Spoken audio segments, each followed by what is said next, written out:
ഹോശേയ അധ്യായം 7.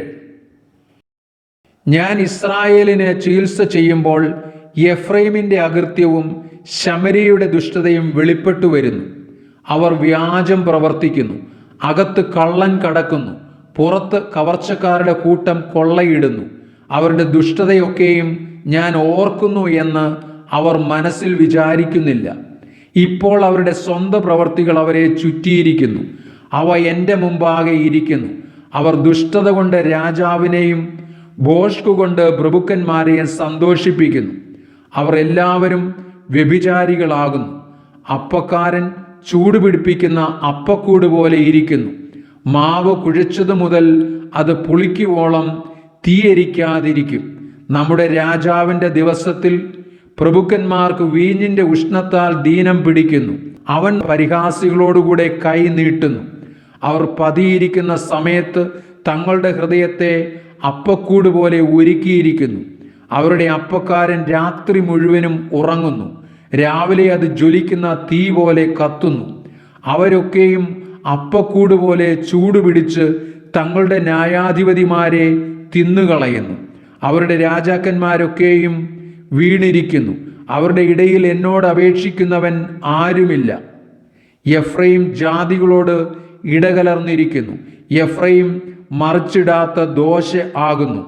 അന്യജാതികൾ അവൻ്റെ ബലം തിന്നുകളഞ്ഞു എങ്കിലും അവൻ അറിയുന്നില്ല. അവന് അവിടവിടെ നരച്ചിരിക്കുന്നു, എങ്കിലും അവൻ അറിയുന്നില്ല. ഇസ്രായേലിൻ്റെ അഹംഭാവം അവൻ്റെ മുഖത്ത് സാക്ഷീകരിക്കുന്നു. എന്നാൽ അവർ തങ്ങളുടെ ദൈവമായ യഹോവയുടെ അടുക്കൽ മടങ്ങി വന്നിട്ടില്ല. ഇതിലൊക്കെയും അവനെ അന്വേഷിച്ചിട്ടുമില്ല. എഫ്രൈം ബുദ്ധിയില്ലാത്ത പൊട്ടപ്രാവ് പോലെയാകുന്നു.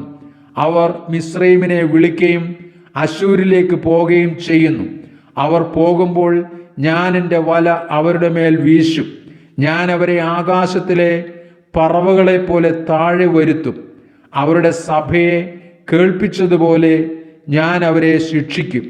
അവർ എന്നെ വിട്ട് ഓടിപ്പോയതുകൊണ്ട് അവർക്ക് അയ്യോ കഷ്ടം. അവർ എന്നോട് അതിക്രമം ചെയ്യുക കൊണ്ട് അവർക്ക് നാശം.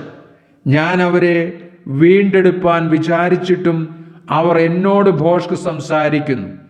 അവർ ഹൃദയപൂർവം എന്നോട് നിലവിളിക്കാതെ കിടക്കയിൽ വെച്ച് മുറയിടുന്നു.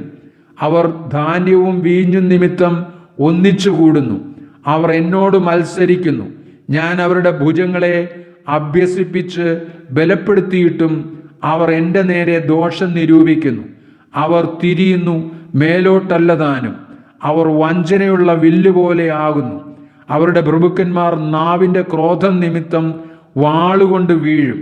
അത് മിസ്രയീം ദേശത്ത് അവർക്ക് പരിഹാസഹേതുവായി തീരും.